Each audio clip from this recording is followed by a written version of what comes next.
It's like any good, gardener, farmer know, like when you got some good soil, you don't just leave that. You don't just be like, yeah, I'll go over here to this clay. Like, no, I would like to keep this. We've done a lot of composting. We've done a lot of planting of seeds. And so in an effort for us to see what else we can grow together and how we continue to learn together, in the virtual realm, we need some help. We need some support. We need some support. We need some support. You're listening to the Lifelong Learning Podcast with your hosts, Mama Kaiya and Mama Nika, from the Tribe Learning Co-op, an evolving village that supports families and finding their tribe through sharing resources and responsibilities. Journey with us as we explore what and how we learn with each other, our children, and ourselves. We and our guests will contribute to conversations around wellness through self-directed learning, parenting, sustainability, and community. If you've landed here, it's not a coincidence. What you're seeking is always seeking you too. We are so grateful for your presence, energizing the tribe. Peace and welcome. Peace, y'all. It's Mama Nika and Mama Kaiya. We just wanted to pop in to share with our community a little bit. We miss y'all, and we have been up to a lot of new stuff. So we wanted to just really check in. We're birthing a lot over here in our little corner of the universe. And as always, we just want to do everything in community. So I'll just start by asking Mama Kaiya, how you doing, girl? It's early in the morning too. We got up super early to try to, beat the traffic of children needing us. So how you doing this morning? You could say that again. I'm doing really good though. I mean, I feel like today is going to be a pretty good day. I'm only working off a couple of hours of sleep, but my body feels good. I've been taking care of her, so I'm feeling good. Oh, good. How you feeling? I'm feeling good. I had a really good evening last night. My children were out with Kit. They were spending time with some of our friends here in Charlotte. And I was just home and I was like, oh, I could do so many things, when you get those mama moments where you be like, oh, okay, I got the list of like self-care things or whatever. I didn't do most of that stuff. But what I did do is I got a chance to steam and just really take it slow and easy. Like there were no sounds in the house. I'm kind of a person that when I'm alone, I rarely listen to music. I don't watch TV. Like I just want it to be silent. So I had a lot of silence and I went to bed at a good time so that I could be awake right now. So I'm feeling good. I know that's not your life right now. I'm trying not to envy you. I mean, that just sounds like a good prelude to a good day. Yes. Really? Yes. I don't even remember what silence sounds like. I feel like I listen to so much all day that at night when I'm not listening to anything, I'm just replaying everything that I heard all day long. Yeah. I get it. So before we jump into talking about anything for real, I just feel like it's my responsibility to everybody to just share that we, in the effort of operating in inspired action, we're not concerned with perfection with this whole thing. So if y'all hear that sound in the background, that is the fan in the bathroom that I tried to turn on to keep my kids asleep. It didn't work. One of them is awake and now I still hear the fan. So it'll go off at some point. I just got to text for some support for that. But yeah, you might see children, hear children, or different things, but this is our real life and wanted to show up as authentically as possible. So just want to share in that.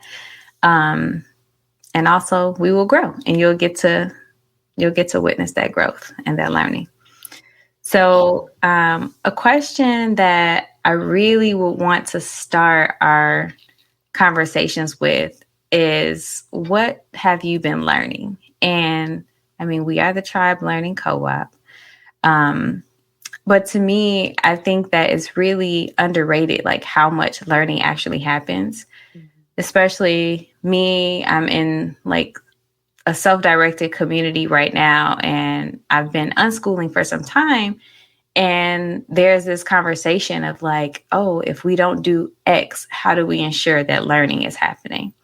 But Mm. learning happening happens all the time, all the time, and not just for children, for adults as well. And so I think just kind of centering why we even came together as a group, it was like to learn together for real.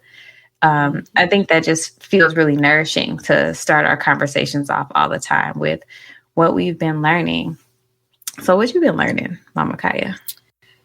Ooh, patience.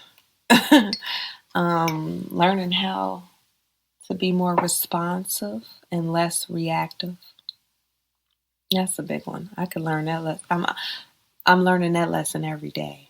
Okay, and that and patience go hand in hand. So those are like the two things that I'm learning. But I'm also learning like something that's really deep, and it's really hard for me to get that deep. So I guess I'm learning how to like trust that, but I'm learning how to let go of things. And that is just really, really hard. So, in the most nerdy way that I possibly could, I went to my local library and found a book about stuff. It's called Compulsive Hoarding and the Meaning of Things. And I'm learning a lot about myself and how I have a lot more in common with people that I don't think that I do, or people that I think that I don't, than I used to believe, I guess. So I'm learning. I mean, all of this together is kind of teaching me how to let go of things, how to have more patience, not just with my environment and my children and the other energies that are around me, but also just with myself. And I would like to just start our little, our convo with a moment of gratitude for just having that reflection and having the opportunity to exercise these like atrophied parts of me, because I know there are a lot of people out there that they're on survival mode every day, and so it's really hard to kind of like even talk about feelings, like what feelings. I'm trying to figure out how I'm gonna eat, you know Girl. so yeah, I those are like some of the things that I'm learning. It's having a lot of correlated themes. And I'm just grateful for the spring to just show me how to like contract a little bit so that I can expand and have new experiences and new things and new feelings and, new relationships. So that's what I've been learning in a little nugget. Man, so much of what you shared was just resonant as hell. So relatable. Especially, man, since I moved here, what has it been? About 6 months now. I find that I have a lot more in common with people that, I would have just judged as like, I don't have nothing in common with you. Like hunters. Like I used to be like, hunters? Get up out of here. Like y'all killing animals. Like, but like, I met my first hunter, and I'm like, wow, like the level of compassion and like just respect for the earth that this person has. It's like, whoa, so I'm like, wow. So it's like, you don't know what you don't know. So yeah, I definitely feel that. And I hear you about the feelings. Oh, feelings. Oh, Lord.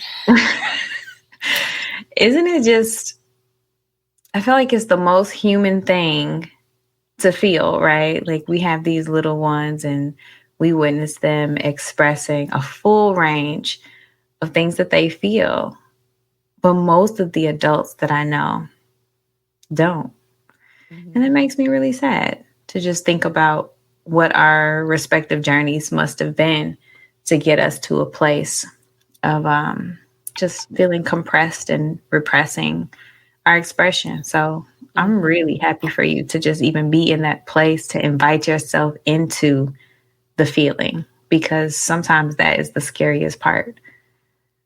I was listening to a podcast and somebody was talking about anxiety. You probably heard this because I know you listen to this podcast.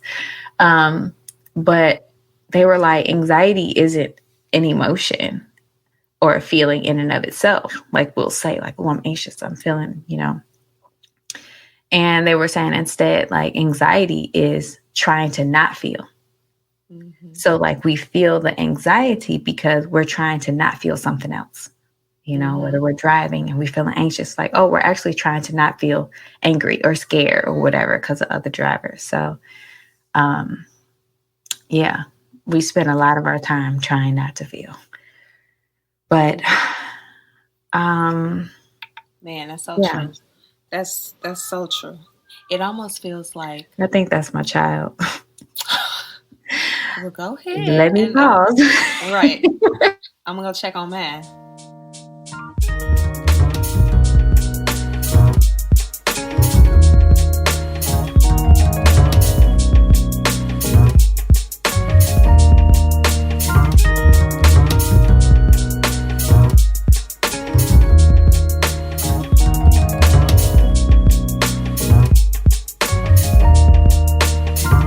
Okay. What's that? I have a bowl of muffins. Go ask Poppy.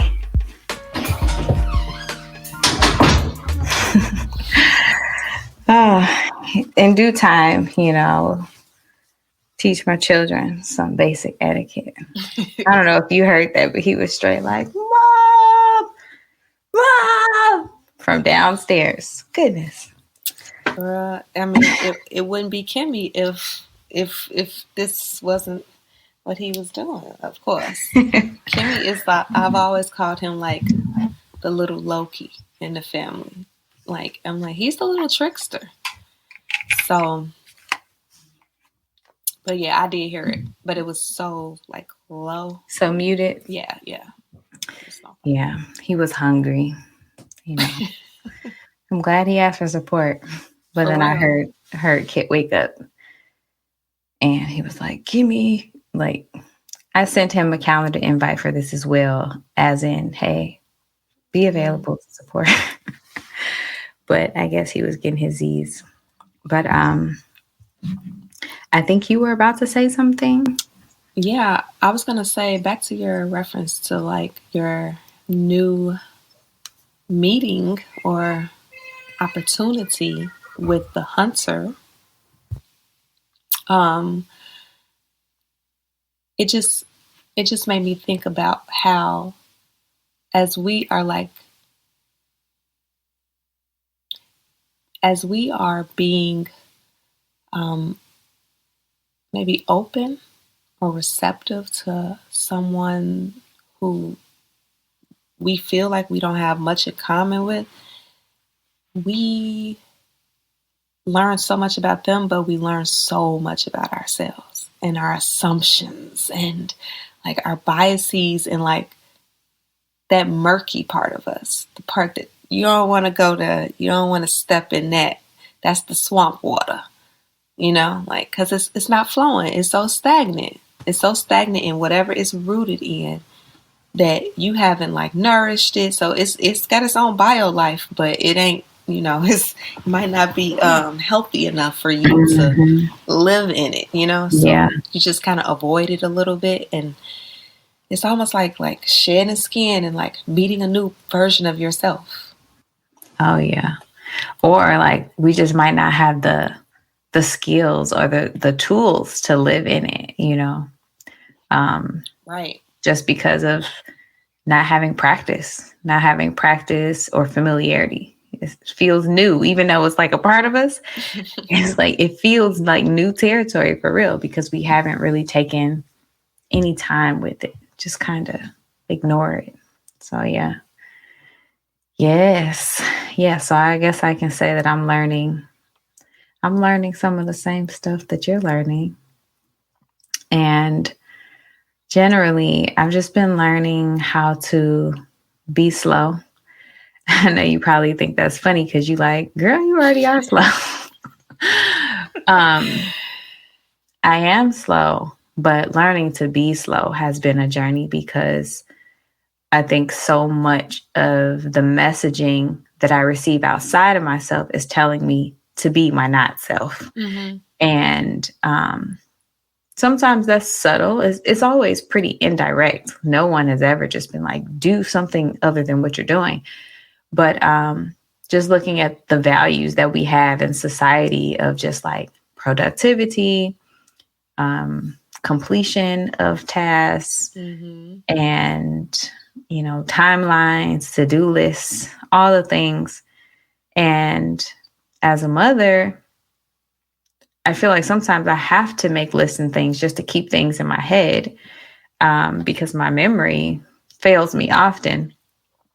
But there's a certain relationship that I'm developing to them where at first it was about completing it, checking everything off in a day. Whereas now I kind of see it as a living document of sorts because I could have a to-do list on Monday and be like on next Monday and it's still some things from last Monday there. Mm-hmm.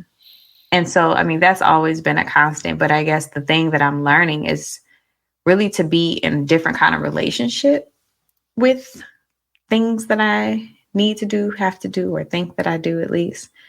And just really taking it slow, like, and not judging that. Cause I think I've always been slow, but I've always had judgment about it. Um, I have so many memories of my slowness just being a thing, taking up space, and me trying to like counter it in some ways or like heal it, make it better. Just because I'm like, oh, this is not going to get me where I need to be. And being here in the South, things are slower. And I get to be around so much of our natural world, like so many trees and plants, so many creatures, like birds, snakes, like just so much. And I get to witness them. And for the most part, they're living a slow life. It's very simple. And I'm like, wow, y'all could just keep doing this. Even if we if we weren't here to witness you, you would just keep doing this and you have a rhythm and a routine that's keeping you well. And I think about my own wellness and it always, like I always end up getting pink eye or a cold or something as soon as I start to what I call betray myself. And betraying myself is busying myself and moving faster than my body actually wants to move and that my mind wants to move. And so I'm starting to like get those signs and pay attention to them. And instead of it being like, oh, I'm failing, I can't keep up, of just being like, actually, you're failing yourself by not listening to yourself and honoring what your limits are and just not judging it. Cause I'm realizing that there is so much like beauty and wisdom in slow movement, at least for me. That's my stomach growling. I don't know if you heard that. Um, so yeah, I'm learning how to be slow. Like I said, like I am, but I haven't really like honed in on the beingness of it. And so that's been my journey in pretty much all things all my goals, my to-dos, and just building in spaciousness too. It's like, if I know I'm slow, instead of getting upset that I'm not able to like meet these expectations of speediness, build in space and be like, okay, if I know I'm slow, if I want to do something in 6 months from now, let me start doing the stuff now so that I can still, meet the goal and do the thing, but I don't have to feel stress about it because I'm operating outside of who I am. So that's been lessons coming to me a lot lately. Even just this month, it's like so many lessons of just slow medicine. That is so inspiring, for real. Because my question was going to be, how do you move through that? Like, I feel like I'm there, but I keep getting stuck. But you answered it. You're accommodating yourself. You're giving yourself the extra support that you need to be able to move at the pace that your body naturally goes at. Because what is slow and what is fast if it's not relative to each other? Yeah. And we shouldn't be judging our lives off of what the next person is doing. We hear that all the time, like, you running your own race. Well, if that's the case, why can't you walk it if you wanted to? Yep. Man. Why can't you just stop right on the path, take a nice long siesta, then get up when you feel like it, Right. and keep on going. Stop, look at the flowers, like, yeah. So I think that's a big part, is how people say, like, stay in your lane. I think it's really hard because we have all of these ways to be connected to each other. And so even if we are in our lane, it's like our multitasking abilities have just boomed, in the past few decades. Like, we can be in our lane, but we looking over here and over there and behind us and in the rear view. And, like, we're doing so much. So it's really hard to like just stay where you're at, because your mind can move faster than your body. So your mind is actually in other people's lanes all the time. And I think we put like a value judgment upon that, again, because of what, is socially celebrated. Right. And that's another thing I'm learning. It's like a lot of ways that I used to feel pressured to show up socially are starting to kind of just shed. Like, I don't feel like I need to be like, this activist minded person that's like standing up for all this stuff. I'm just like, that's maybe, some people probably can't envision a life without, fighting a good fight. But I'm like, a part of honoring myself is that's not what my body wants to do. It actually doesn't feel good. But in my mind, it was like, oh, well, if you're a part of this group, if you're a part of these people, like, if you believe in this, then this is what you need to do. But allowing myself that spaciousness, again, to still care about something and not have to express my care in the same way that maybe someone else would. And to realize that my care might look different. Like, it might look like caring for myself. Because, small example, if we say that we care about like Black maternal mental health, for instance, but we fighting the good fight, trying to like save everybody and go to their births and do all the things. But it's like, I am a mother and I got a mind. And what about my health? Like, Right. Can I be contributing to this without exhausting myself more or compromising my mental health more? Could I be slowing down, giving myself space, nourishing myself, and that still be a part of, this culture of care? So I'm really learning that as well. It's just like, there is no value judgment on how someone wants to express, because the journeys are so unique. And so as I release that judgment within myself, I'm more able to just have a balanced perspective of how people want to show up, because it changes, like over time, based on what's happening in your life, it will change. And I think that's a really important lesson for us as we just kind of like mature in our journeys of personhood and parenthood. Mm-hmm. It kind of reminds me of how there's like a polar opposite with like people who fight the good fight and they are always giving to others, or their giving is always outside of themselves first. Themselves come secondary, and they have justified this way of living or doing or just practicing. They justify that through like the feel good emotions, or through community organizing, or just like feeling like they are like contributing to the world in a better place, or the world being a better place or something. And then on the other spectrum, we have those of us that are that look at like, I need to take care of myself first. I need to prioritize myself first, and then like you can get what's on the other side of that, or what comes, as a response of me caring for myself. Yeah. And I feel like it's a spectrum. We all fall somewhere on there or whatever, and you don't ever stay at the same spot. Right. You know what I'm saying? There will be times where you are like, look, man, my community really, really need me right now. Or we all need to be given into the community right now to save us or to push us into a different direction or whatever. And then there's going to be some times where you like, man, like you said, if we are about Black maternal mental health, well, the first Black woman we need to save is ourselves. Because the more care that I put into myself, the least likely I'll be in those positions that are like, harmful or fatal. Mm-hmm.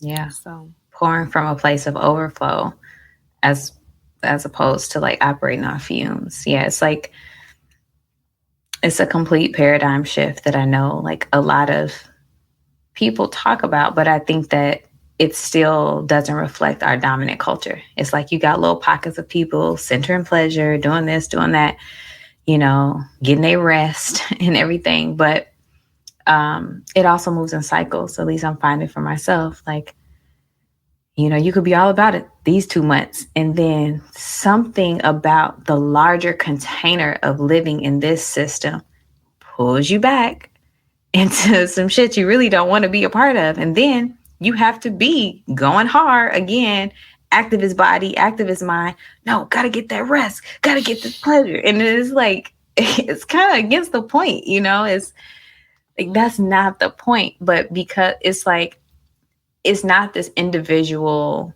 issue. Like, it's more systemic than anything. That as soon as we like cycle into this culture of care, then we kind of cycle out, or we get pulled out and get distracted, and then we have to keep going back in. So it's definitely practice, at least in my own experience. I've like had levels of this. So it's so funny that before I moved here, I was like, when I get here, I'm about to just relax and heal my nervous system, right? And I was doing that for like 3-ish months. And I think that my body was so shocked by it, truly. Like, I was being nourished from it in some ways. I was feeling things I never had a chance to feel, really, because I was constantly so busy.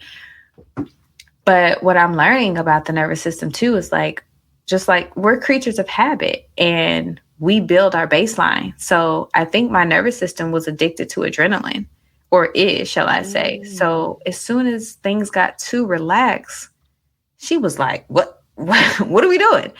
She was like, you ain't been on call. You ain't been checking your phone every 10 minutes. You ain't been checking your social media. Like, what's wrong? Something's wrong. So I was like looking for that adrenaline, and it was like, okay, got to make some money, got to do this, got to do that.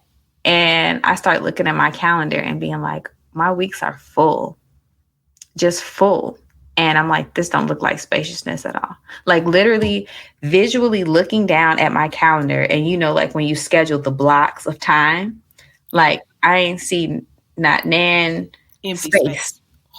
I just see colors, colors, colors. And I was just like, it hit me like, okay, you're doing it again. Mm-hmm. So a part of this, nervous system work is being able to recognize when you're doing the thing, like you're trying to get your fix of busyness and productivity. Like, what does that mean? And like, none of this stuff was even like, quote unquote, hustle, like making me money.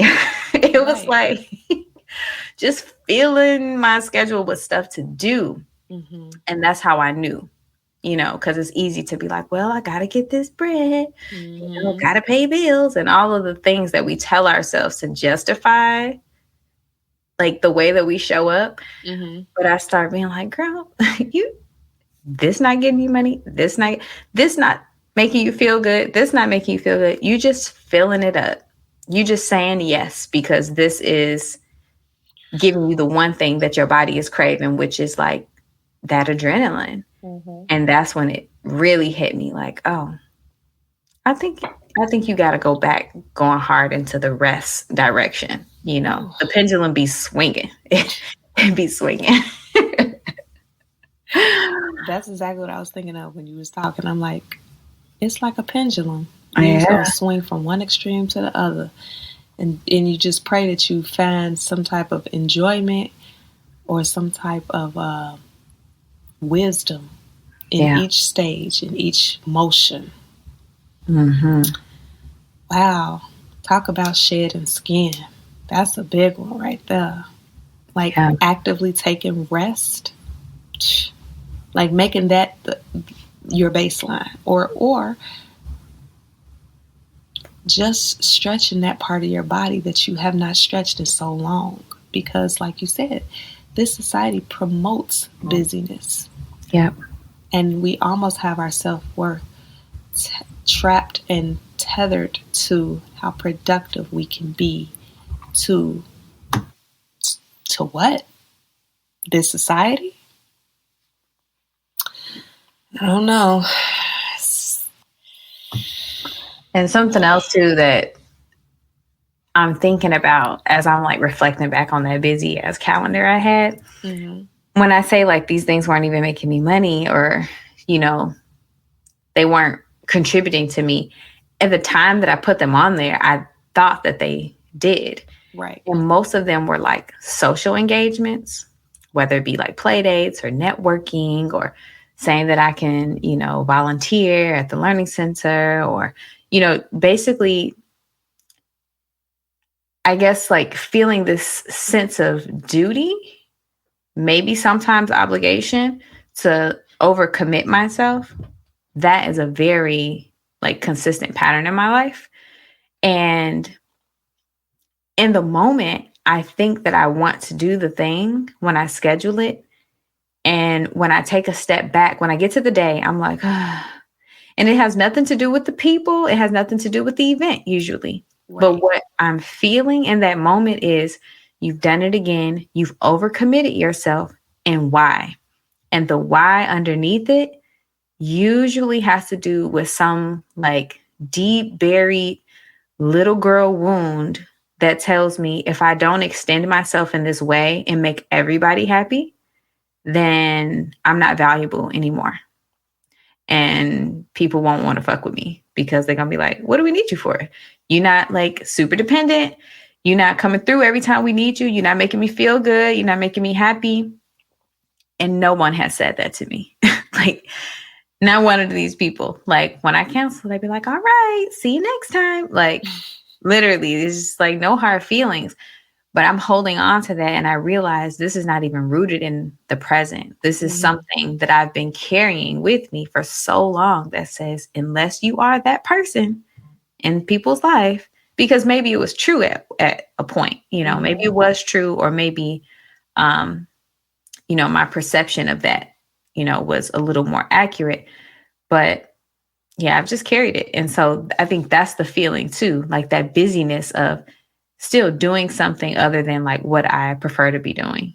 And that's the part that'd be like, whew, okay, yeah, that's where the spaciousness and the rest will allow you to even think about your motivations for stuff. Because we so used to saying yes And it's not a full body yes, but it's like that mental yes, because that's my reason, but Yeah. we have all sorts of reasons. It's like, well, this my homie. I want to come through, or I believe in this work, or whatever it is, or I want to be able to support this or that. But, that kind of trumping where you are, I think that is the journey of being able to be like, what is the boundary where I can hold me and what I need, and also this thing. Yes. And it won't always look like giving your all to something or someone else. Yeah, that's the truth right there. It's always a constant check-in. That's what it sounds like. You always need to be checking in with yourself. Like, I like how you said, you ask yourself, it's the why. Like, why are you doing this again? And not only just checking in mentally, but check in with your body too. Because like you said, the mind will run faster than the body. Mm-hmm. And, I do it too. I'll say, yeah, I can do it. Or, I got you. Because in my mind, I'm like, that'll be real simple, real quick, or whatever. And, but my body, I don't never check in with my body. I'm always forcing my body to do something. And part of it, I kind of justified like, oh, this is exercising.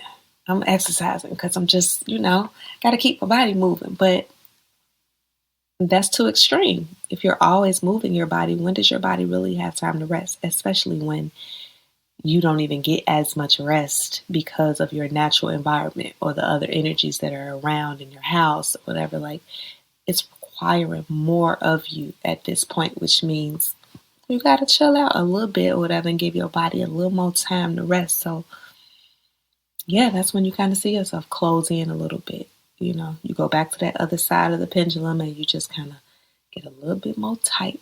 Tighten your circle up just a little bit more and pray that those that are not in that immediate circle don't feel any type of way, because you're not tending to them in ways that are either outdated or that just don't work for you right now. Mm-hmm. Yeah. Or don't even pray for them. Just let them feel it. Like, the way I've been thinking about it lately is like, man, how much work do we do? Because I know I do a lot of work for other people who didn't ask me to do shit, and they don't know I'm doing it. But like, how much work do we do to like prevent other people from feeling a feeling, when it's like our whole journey, we started this conversation off, talking about we want to feel. And every feeling doesn't feel good, like that's a part of the spectrum of feeling. Not everything is going to feel good. And so if somebody does need to feel slighted, or I won't say need to, but if they do feel slighted, or they are wondering what's going on, that's not for you to manage. That's not our job. Mm-hmm. It's really an opportunity for them to feel. And then it's an opportunity for them to check in with themselves and see how they want to express. Do they want to communicate? Do they want to ask for something? Like, are we even in good practice of asking for what we need? Maybe someone just feels like, oh, you haven't been available as much. Maybe they just want to know that you're okay. Or maybe they want to know, are you still serious about this? Ask questions. Communication, it's a valuable skill. Mm-hmm. So it's like, when we do all this thinking for other people, we take these opportunities away from them. So that's how I've been at least inviting myself lately to really think about, like, what might people think or feel about what I'm doing or not doing, what I'm saying or not saying. This is an opportunity, if you want to be in a relationship, to feel through what you're feeling and come to me. That's what relationship is about. It's like, there is some shared communication. It has to be. But, we always fear someone will just be over there sulking in their feelings, not saying anything, getting resentful. And, that's not our journey. It's not. Yeah. And then it helps us, for me, it helps me think about, like, if that's someone else's journey, that when I'm on the other end of that, then it kind of encourages me to do that work of feeling and communicating too, instead of jumping to conclusions or being resentful about how I'm perceiving someone showing up or something they said. It's like, this is an opportunity of growth for me. And it helps me assume the best in people, even when like sometimes people can be like mean or cruel. But even still, I think I'm finally at that place in my development. Maybe it's motherhood, but I can even see that and be like, there's an unmet need underneath there. I might not be the one to meet it, but I can have compassion for the fact that there's something going on there that has you showing up to me like this, and it's not me. And I don't think it's really you. And sometimes when I meet people in that place of just being like, I know I witnessed this. And also, I feel like there's more to the story. Usually people will share that story. And I think it's really disarming. And for me, that feels good to be able to like, show up to somebody who like snapping on me and cussing me out and just be like, I see you, sis. Like, I'm on your side. And to just totally see that de-escalate and for them to like come out of it just feeling different, because then they show up to me different. So it feels like an investment in a way. It's good for everybody.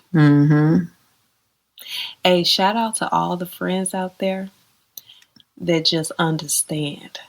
Okay, I just want to say, let me give y'all flowers right now. Okay, it ain't nothing like going through life as a millennial and going through the typical things that the other 30-somethings are going through. And fading out of background or coming into technology, watching the generation underneath us grow and run so fast and be in your head and all of that. And you got so much going on in your personal life that you really don't have the time to like connect with others. And maybe that's because you just got a lot of healing going on. But those friends who just understand, and maybe because they going through their own journey, right? They're like, hey girl, you all right? You alive? All right, cool. Just making sure. Love you. Bye. Those the gems, okay? Those are the gems. Like, I'm just gonna shout out a couple of people. Sheba, Michelle, I love y'all. We talk once or twice a year, and it's always great. And we've been friends for like over 15 years. We're childhood friends. And we don't never get upset because we ain't heard from each other. Yeah, that's definitely a gift. It's a lot of work to maintain relationship.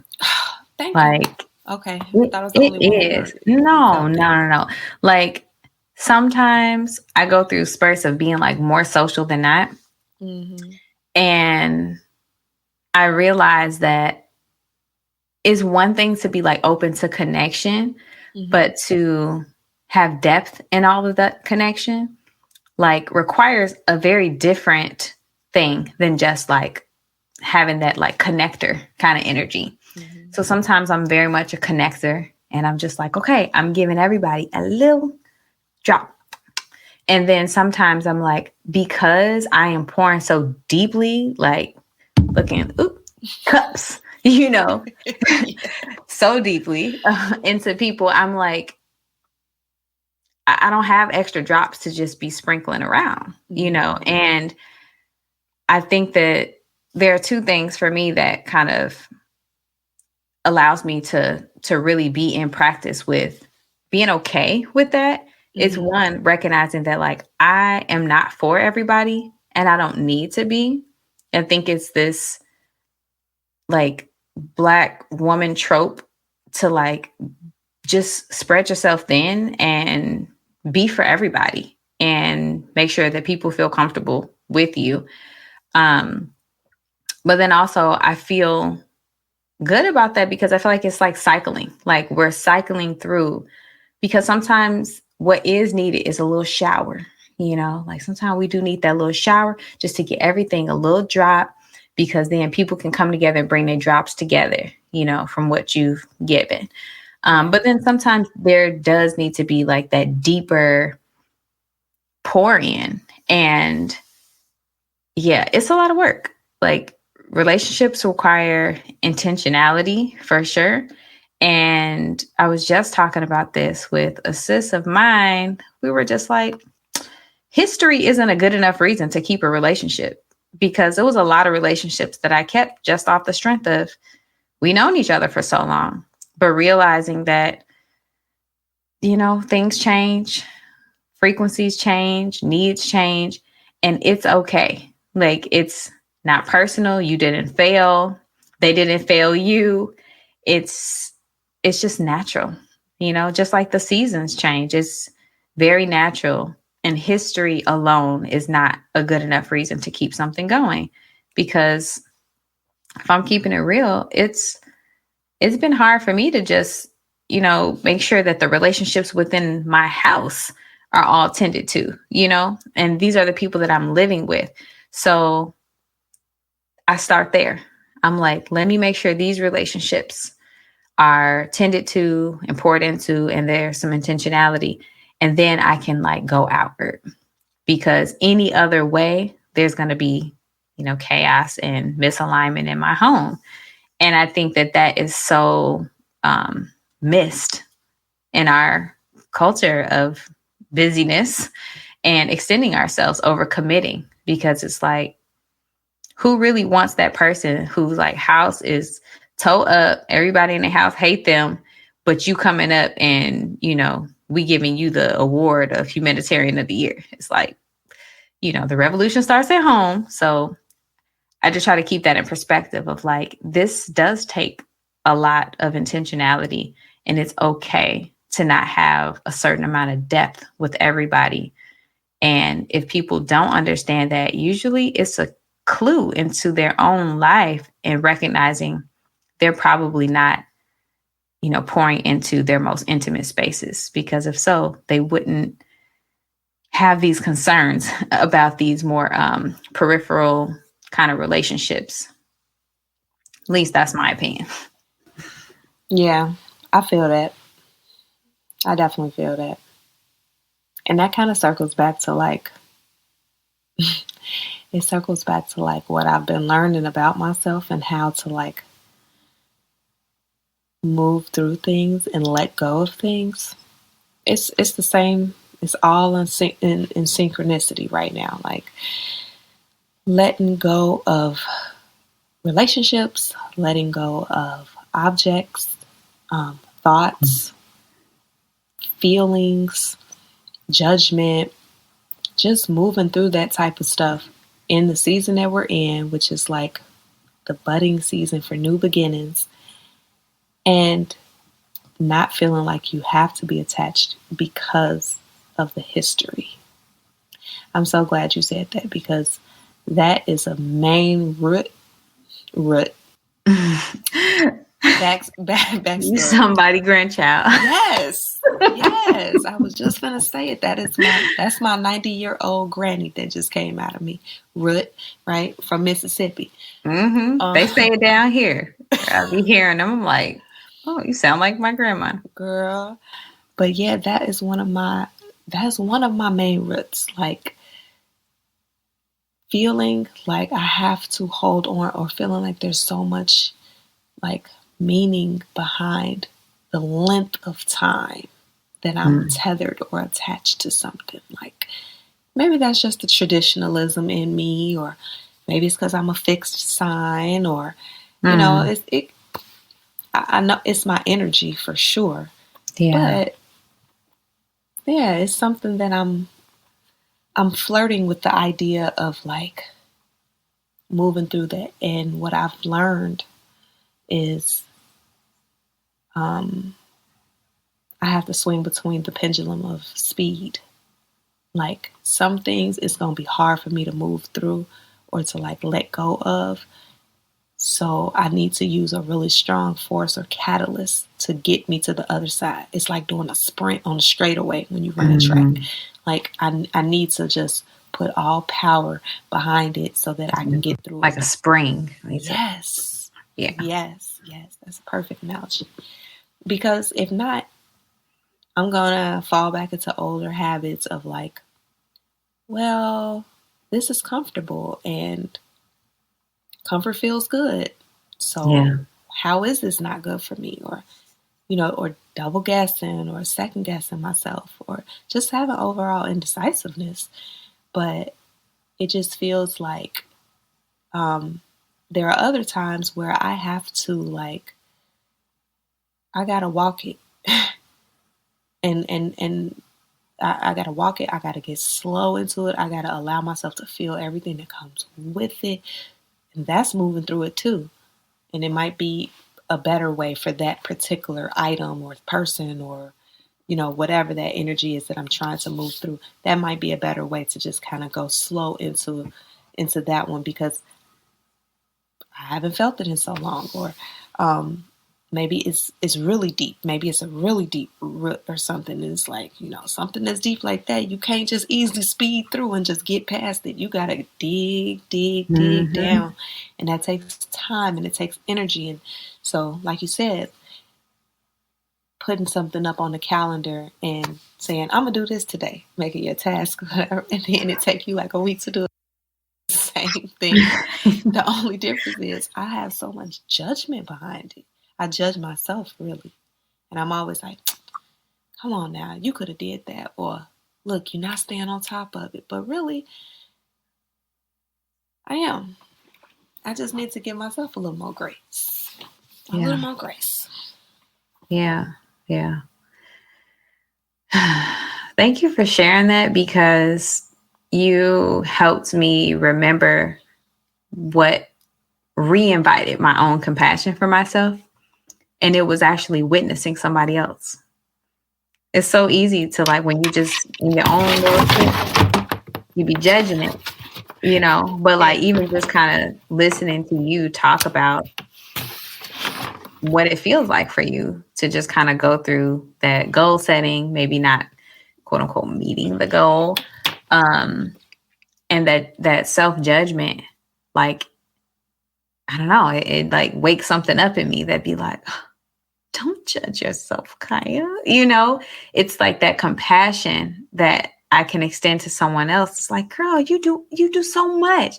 You got a little baby who breastfeeding all the time, and you got Indy, and you at home. Like I'm like, you're doing so much, and I think sometimes it's just a little bit easier for somebody on the outside to see, because we're not coming with that judgment.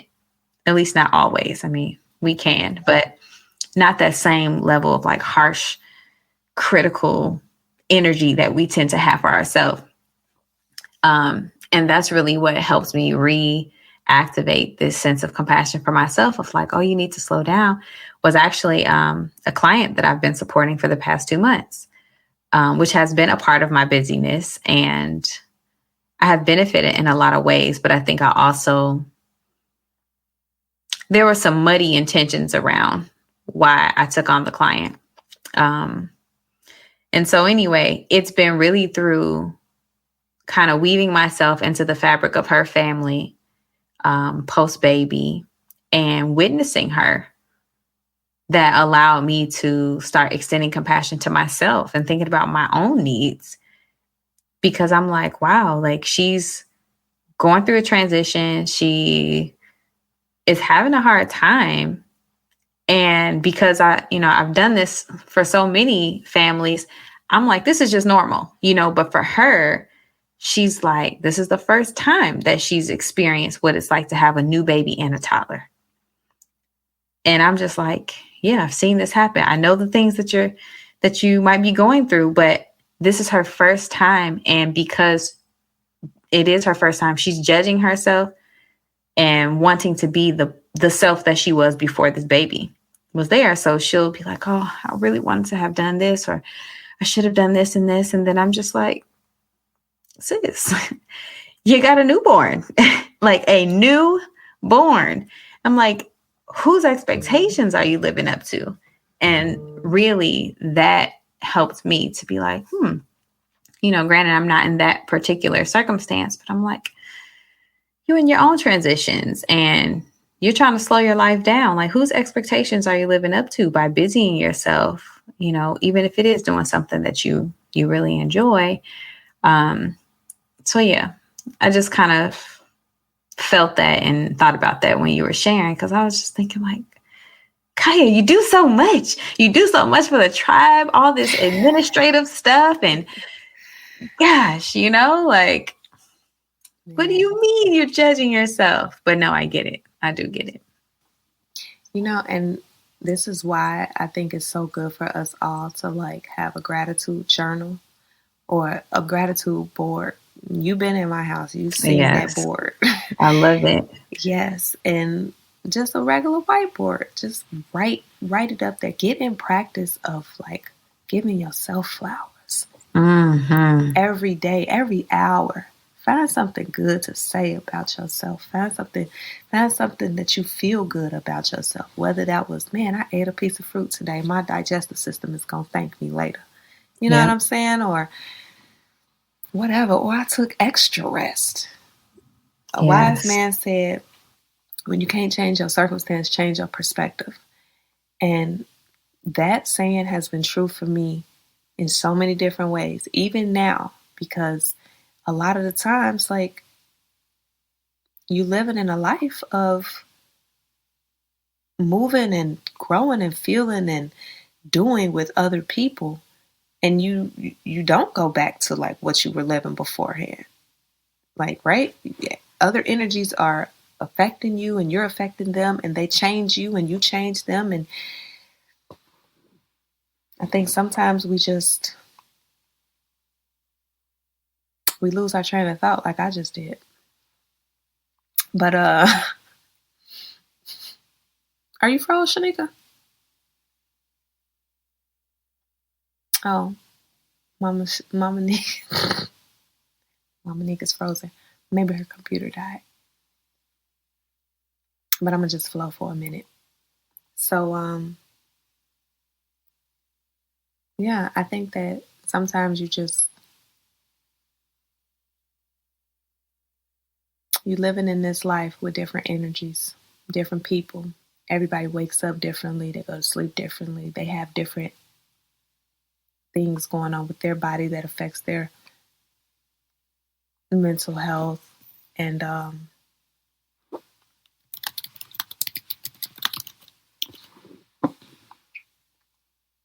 yeah, I think that it's sometimes just a little hard to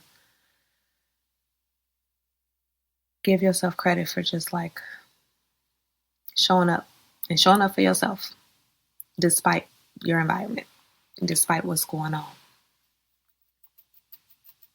And you can't change what's going on. I mean, you have options, but like some of the things that really affect us, like having kids, what you gonna do? Where you gonna send them?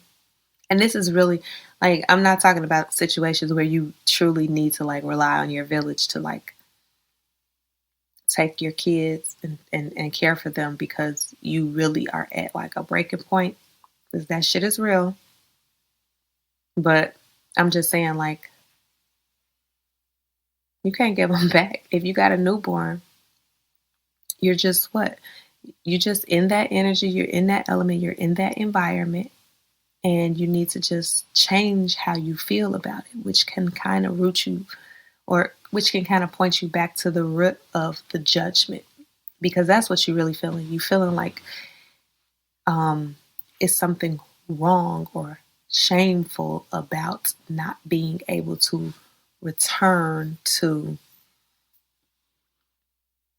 about not being able to return to like who you were before, or being able to, get back to somebody that you used to be. We are all being affected by different things. And so you're always going to be changing. And if you're not changing, that's a sign that you're out of alignment. Right? So, yeah, that's kind of what I've been thinking about.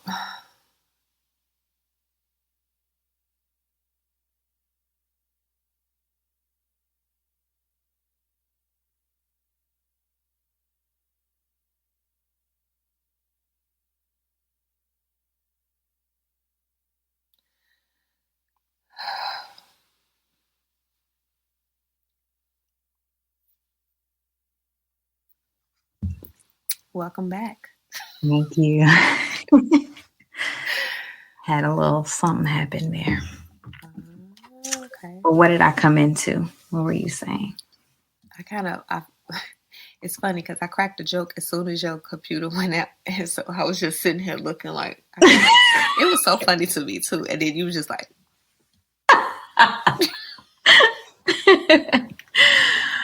and I was sitting here, I was like, Shanika, did you freeze? And then it just like you left out. I was like, oh, I was like, well, I guess I'll just keep flowing. But well, I'm glad that you were hosting this because it messed the whole thing up. I was just saying, like, the joke was, and I forgot where I was going with this, but it came back to me with a little bit of time. What I was saying is, you got different energies that you're experiencing all the time, whatever, and some things cannot be changed, at least not right this moment. Mm-hmm. And the things that we really care about like that are like what children, right? You can't give them back, Right? That they're here, and I mean, you can give them to somebody else, or we have those situations, but those are the extremes, and it's not what I'm talking about. And for anybody who is having a moment where they feel like, man, I'm at a breaking point, I do strongly advise you to lean in on your village at this time and like really take the judgment out of needing help, because it is so normal. It's so normal. It's just so like not talked about. That's just real facts, especially if you are a melanated person. I think that that's just kind of in our culture to just care for each other in those ways when we having those like emotional breakdowns or financial breakdowns or everything is wrong breakdowns, So, but what I'm just saying is, I think when you have these situations that you're in with other people that you can't like find yourself out of, this is a good nudge to change your perspective, because the circumstance isn't going to change, at least not as quickly as you think that it is or that you desire it to be, unless you do something drastic. And so just you got to change the way you're thinking about it. And 9 times out of 10, your thinking is rooted in some type of judgment or shame around even, thinking that you need to be doing something else. Like, what does that mean? You have like you said, you have a newborn. There's nothing more important right now than relishing this moment. So that's what I was just saying. Yes. Well, you brought up something that I hooked into, which was like this culture of asking for support that I know that we have at least curated amongst ourselves at the Tribe Learning Co-op. And we're in practice. We're learning, we are learning constantly. So we definitely haven't like arrived, but I do think that we've had enough opportunities for practice to truly see the value in that. Mm-hmm. So I feel like that was some really sage wisdom to offer. And it makes me think about like why we're even here today. Like why are we recording this conversation right now? Like what is the intention besides just checking in and catching up? Mm-hmm. I think, a little bit of melanated mama medicine is always good for everybody. But in addition to that, I did want to kind of just speak a little bit about how we are reimagining and reorganizing ourselves as a tribe and what that means for us moving forward. And the one thing that I want to say now is, to your point, like asking for support. Something that, we've been talking about for a long time is expansion. And that has, our vision for that has looked differently over the years. Sometimes it was, extra families. Sometimes it was events or partnerships or connections. And now where we find ourselves, we're kind of in different places. Mm-hmm. We don't have all of the same members that we once did. We've got some new folks who bring different things, just really looking at ways that we can strengthen our own connection. But I think really in this like post so-called pandemic kind of a climate, thinking of ways to extend community beyond people who are right there in front of your face. And not in like an overextending way, like we were talking about, but really in a bringing in and expanding like what we can not only give, but what we can receive. And in order to do that, especially in a virtual way, it requires resources and it requires for us to be in different practices that we haven't been, because pretty much everything we've done in the past has been in person.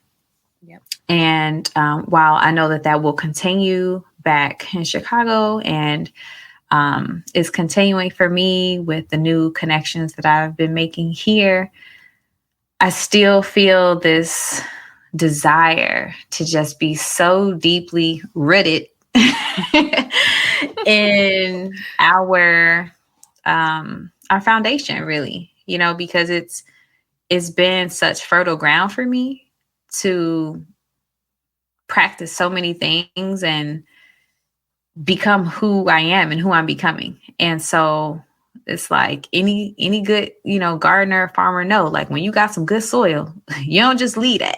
You don't just be like, yeah, I'll go over here to this clay. Like, no, I would like to keep this. We've done a lot of composting. We've done a lot of planting of seeds. And so in an effort for us to see what else we can grow together and how we continue to learn together in the virtual realm, we need some help. We need some support. And one of the things that we are hoping to do, well, we've kind of already done it, but just hoping to gain some traction to share with folks like some of our intentions, some of our visions for what this growth and expansion can look like, and to just be really upfront and explicit in naming what it would take for us to do this, and, you know, what the benefits to the larger community as well as us would be, and really receiving that support. And so right now we do have a GoFundMe campaign. It's live. Is it live? Yeah, it's live.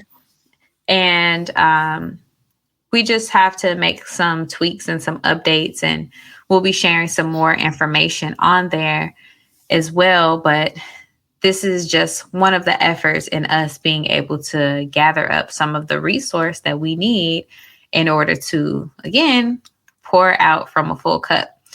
So I just wanted to bring that up here because that is the spirit of us starting to show up in this way. We've recorded a podcast episode before, and I don't even remember what our goal was, but it was like, oh, whenever we could talk, and let's just do it. Yes. But now I know that one of our goals, at least for sharing in this way, is to just build a little more connection and in a personable way where we can start building, giving, receiving, and just sharing information in a way that's, I think, a little more accessible. Like when you're living this kind of life that we're living, full-time, double time, triple time mothering, homemaking, etc. Sometimes doing all of the social media and all the things, like those tasks, they get saved for next week and next week and next month.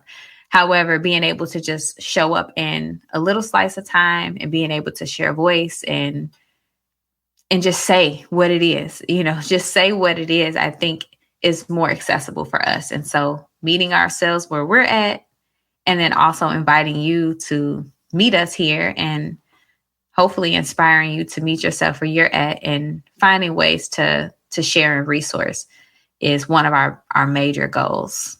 And there are others too, but I don't know, you know, we're creeping past that hour, I'll say. So I wanted to just give space if there are things that you think are like at the forefront that maybe we could share with folks around what we are birthing and what we're calling in.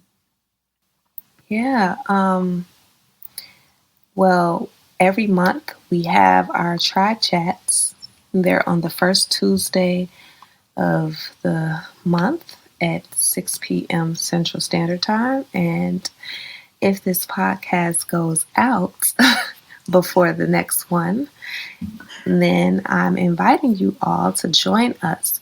It's free, it's a conversation, and this conversation is going to be about how to create and sustain communities. So it's going to be a very lengthy and deep conversation. For sure. Like all the conversations. Like all of them, right? So, but I mean, we want to talk to people who are in practice of building their own communities, and or people who don't even, have the community or not even living in the community that they desire, but to just hear like what it is that you're wanting, so that it can kind of like shift our gaze towards things that we may need as well. And then we also want to just be in community with other people. So yeah, we invite you guys to that. Let me think, is there anything else that we got going on? Is it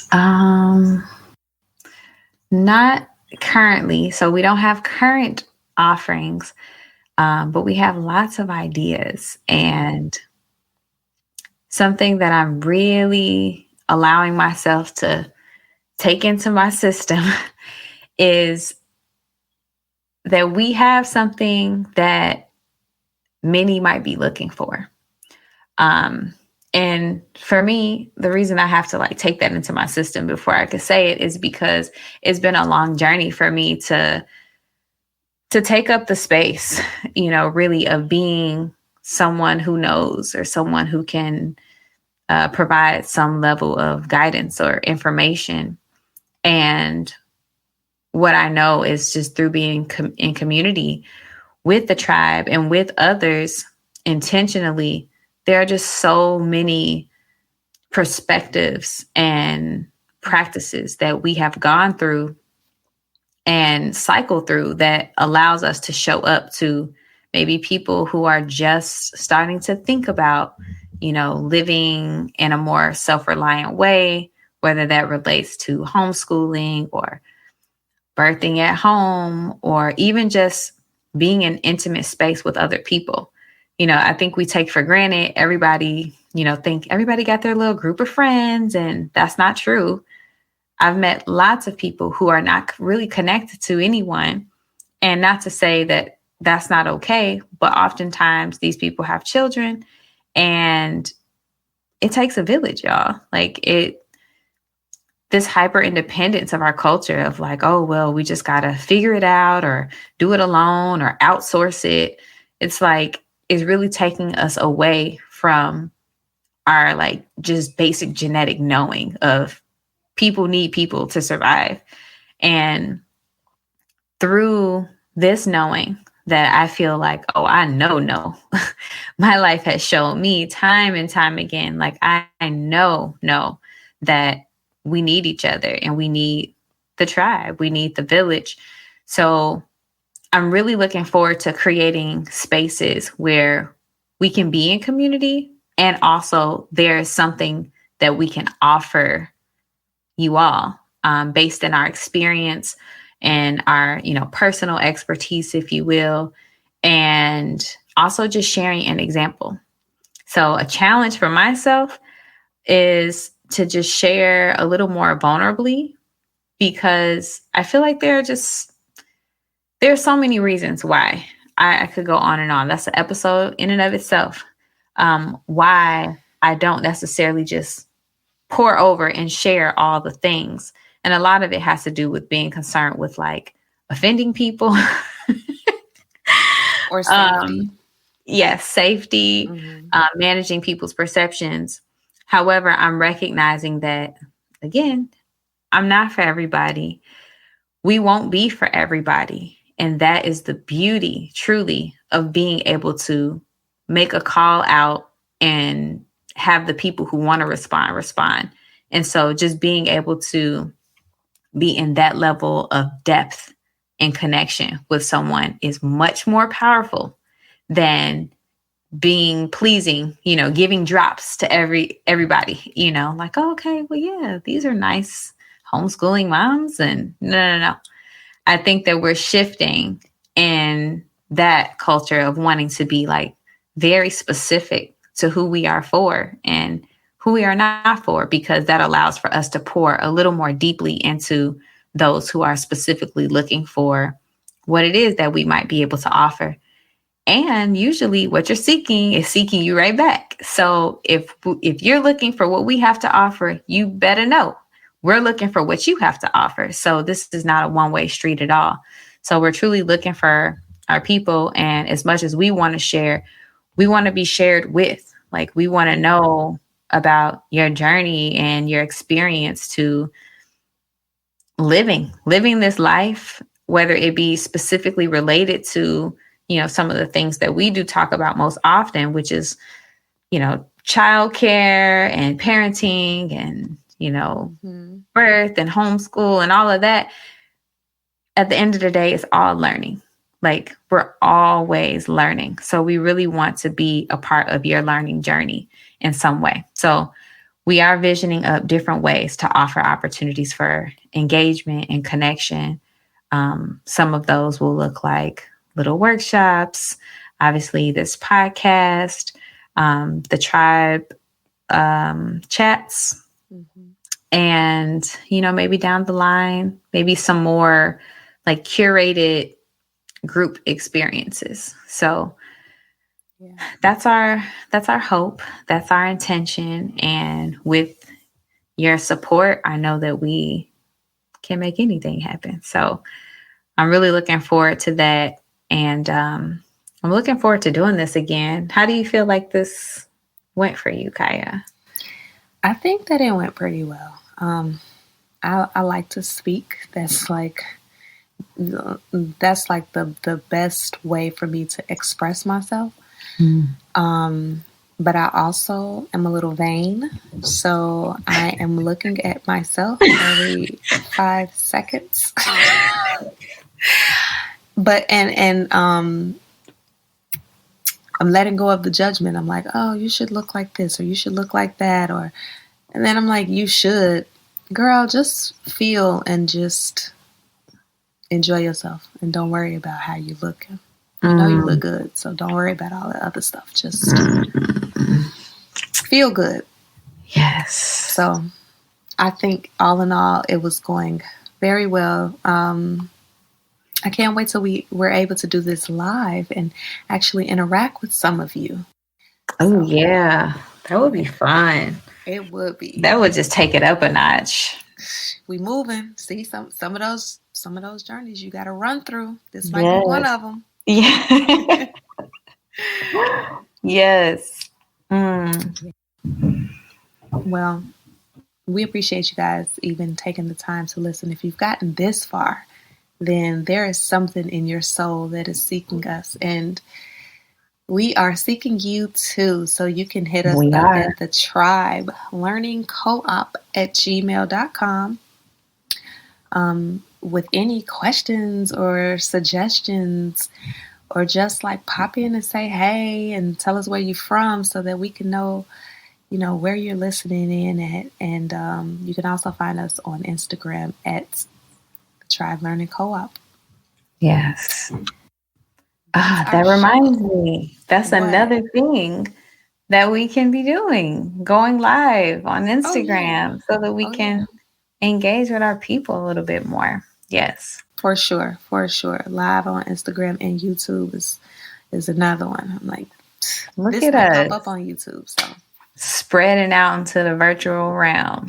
Okay, millennials. See you in the metaverse. Right. All right. Well, any last words before we go? Just go forth with gratitude. Make sure you stretch your body today and rest your mind. Yes. And I'll add on to that. Take a page out of Kaiya's book. Really allow yourself to focus on something that you're grateful for about yourself. Like, what have you done today? No matter how big, how small, Celebrate that. Yes. And I invite you to go slow. That's the most important part, right? Go slow. Take it in. All right. All right. Peace, y'all. Peace.